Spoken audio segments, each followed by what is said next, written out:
I challenge these ufologists to debunk me, discover my identity.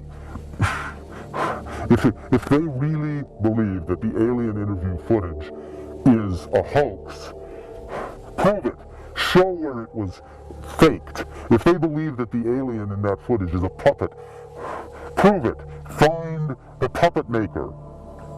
If they believe that I am a hoaxer, prove it. Discover my real identity.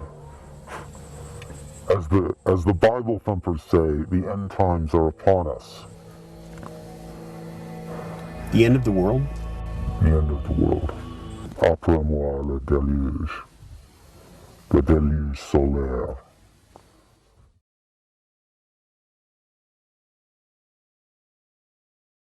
Somewhere you said time may be running out for humanity, so I'm wondering if you think that's true. Well, that's a really deep question. You do like to ask deep questions. I appreciate that. It's so glad you're doing this book. Wow, it's going to be a great book. Thank you. And most people don't ask you such thoughtful and deep questions, and they're not nearly as prepared as you are. So when I'm getting back to your question, would you repeat it? You said time may be running out for humanity, but then you said you're optimistic, so I'm not sure what you're thinking. In an extreme case, for example, we could annihilate large segments of the world, including ourselves, through nuclear war, or promoting excessive climate change, and associated disruption of, quote, civilization, and people literally tearing on each other, and having us revert to our potential primal instincts. However, and so this could really hurt the planet and hurt our species. However, is it a, quote, end to our species? Well, and is it even an end to the Earth? It depends upon your perspective. See, if you take a broader perspective, that there is no death, there's only transformation. Yeah. The dinosaurs are not extinct. They are extinct in physical form on the Earth, but in the greater living energy universe, they're not extinct. As long as photons exist, as long as information and energy exists, they, in their essence, have continued to exist. They may be, quote, evolving. We have a very limited view as to what all of this means, and that's part of why I say this has been a particular revolution, because if you really think about what it would mean that there is, for example, there's no death, there's only transformation, and that you can have both recycling and re-opportunities, you end up becoming more hopeful both for the species and the universe, even if we engage in tremendous self-destruction and cause each other tremendous pain and suffering. On the one hand, in terms of the short-term material, yes, I'm very concerned. But from a larger, bigger picture, I keep asking myself the question, well, is there some, quote, greater purpose for this? Are we, so to speak, at a fork in the road? What we're about to do tomorrow is never been done in the history of science. And it has never been the case before that a group of pioneering mediums are teaming together with a group of scientists in a university that really believes in the idea that any important question that is meaningful for people should be asked in an open fashion. Tomorrow we are going to have a marathon. In the morning we are going to do the naturalistic experiment. It is a mediumship demonstration experiment. Demonstration means we are not addressing the how it works. We are addressing to what extent does it, quote, work. During the experiment, you will be recording your electrocardiogram, your heart waves, and your electroencephalogram, or your brain waves. What is that? That increases the conductivity. These data might tell us something about how a medium's heart and brain are connecting with the sitters during a reading.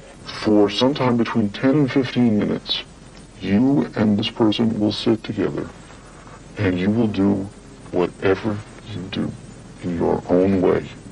Don't start doing anything yet because we have to... We've added these controls to the experiment to ensure that you and the subject have never met.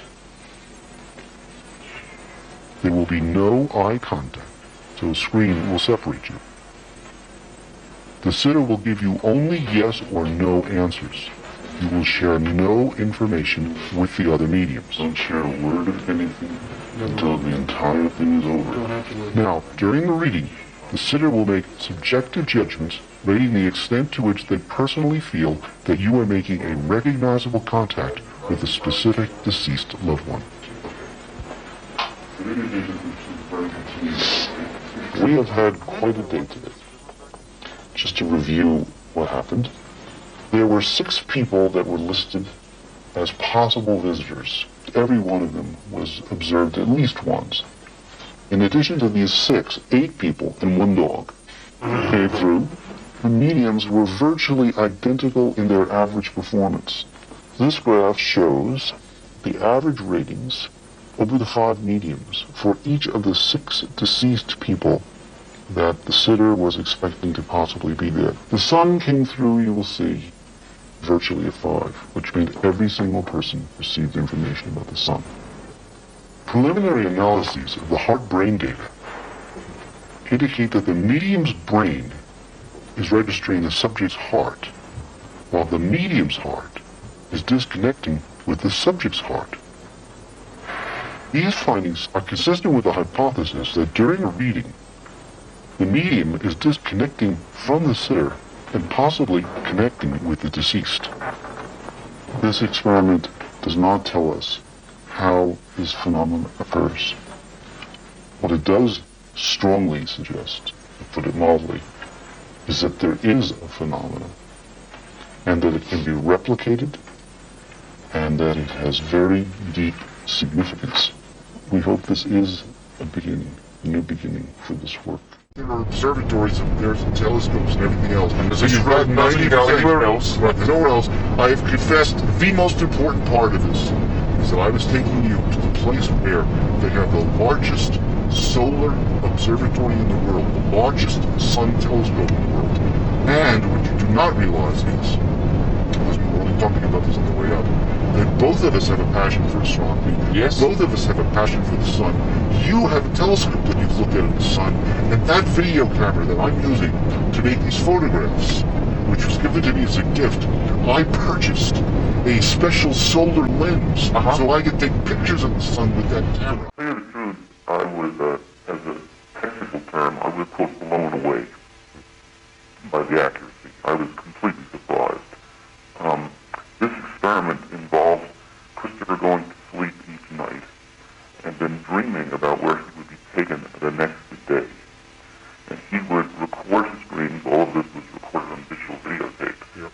And then the information, which was held in secret envelopes that were randomly sorted and were kept in California. An envelope would be opened in California, and I would be told for the first time where we were going. Right. So, at the time that this information was being received, of course, the truth was I had no idea where we were going to go on any given day. The same with Christopher.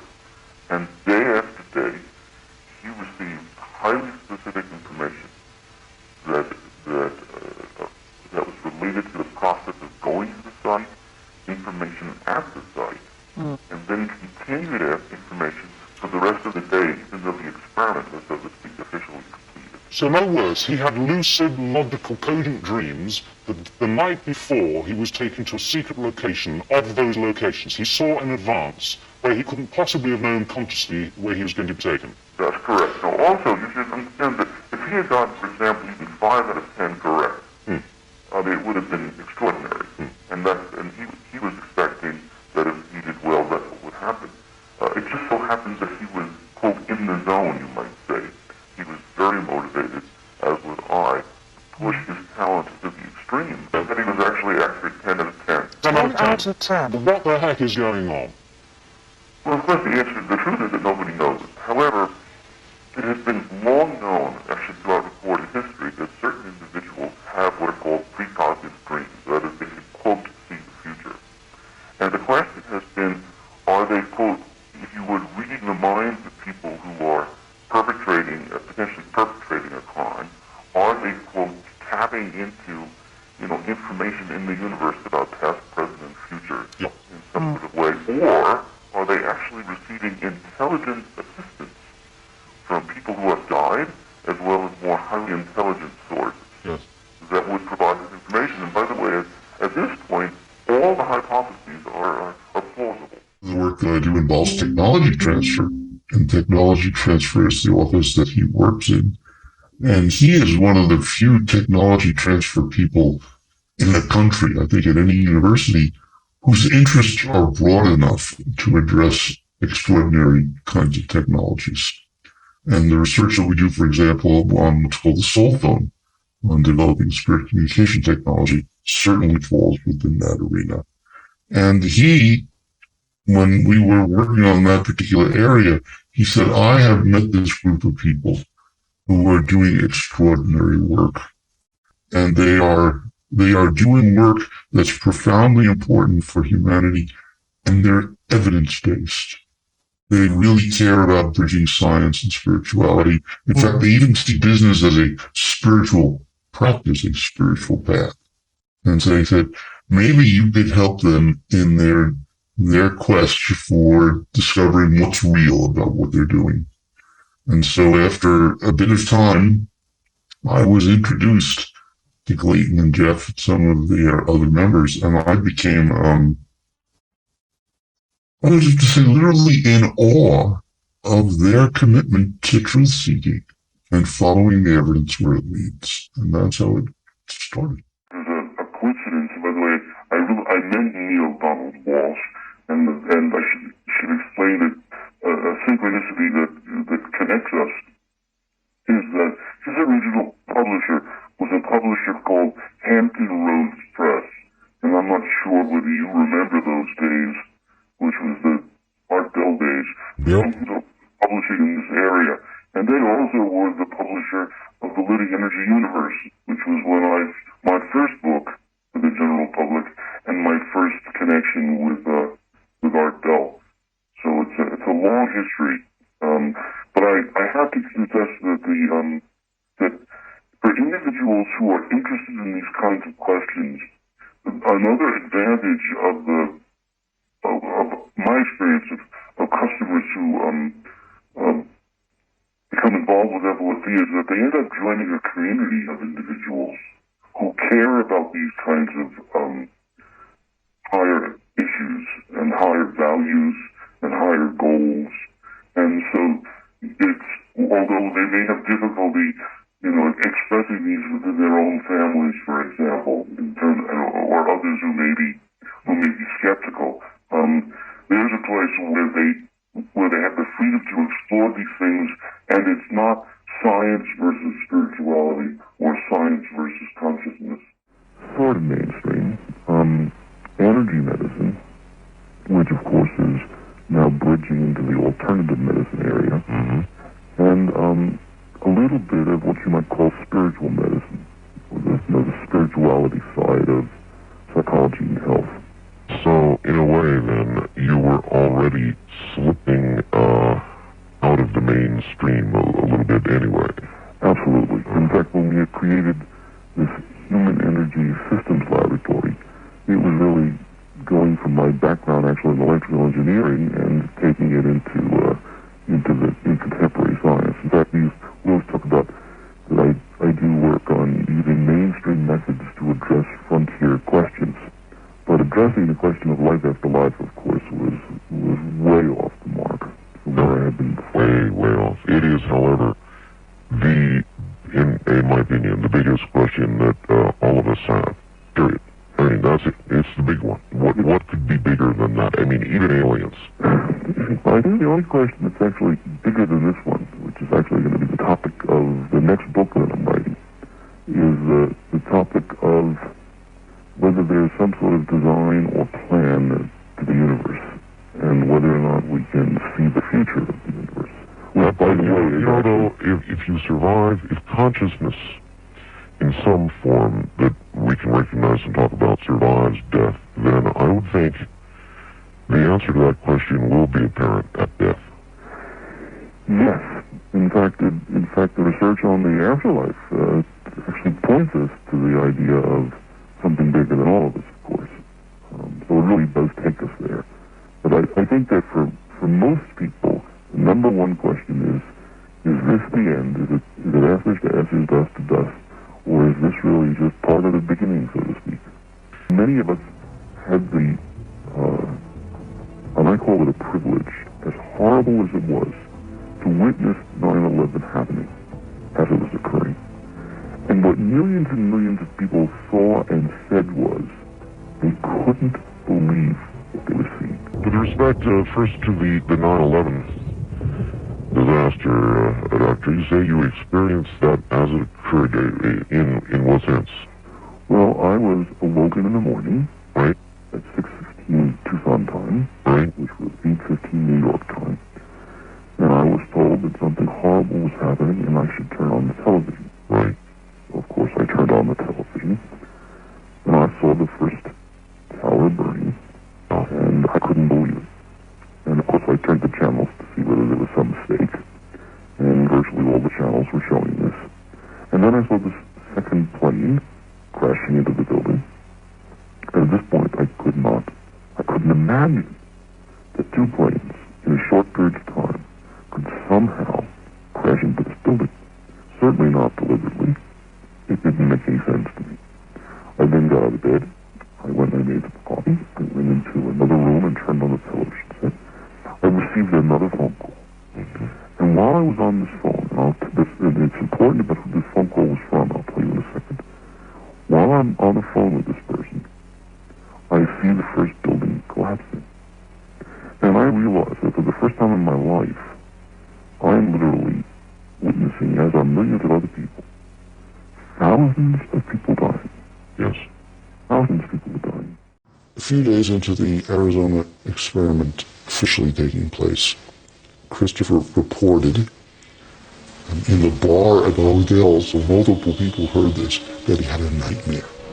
And he described this nightmare that he saw planes were crashing into tall buildings and that thousands of people were dying. And frankly, I forgot about it. It wasn't part of the experiment. But when Christopher went home, he continued to have these dreams, and they continued to develop. And then 2 or 3 days later, 9/11 occurs. When that happened, I was personally, if you would, traumatized, not just by the horrific nature of the event, but that someone that I knew who came to me for help was getting information that if we had been able to know about it ahead of time, could have potentially prevented it. We are at a precipice in terms of our lives on this planet. We are facing greater challenges than maybe at any time in our species' history. We can't wait another 20 years or another 30 years to awaken to this possibility if there's an opportunity for us to get a clear answer. I live my life feeling gratitude and blessings. And most scientists have not had the privilege and the opportunity to grow in a spiritual way at the same time they were growing as a research scientist. I've been fortunate to be able to do both and to have experience with you called real magic. In fact, I'd say a good 90% of the sculptures and artworks that you see behind me, they all have a story. Most of them have names, and they are reminders of synchronicity and special events that happened in our lives. And that's saying a lot. It's saying other pieces like this that wrote this book. This notion of gratitude, it's hard to not to grow in this area and feel ever more thankful for everything, whether it's being able to see or hear, or whether it's being able to move, or whether it's being able to think, or the simplest things, let alone the more sophisticated opportunities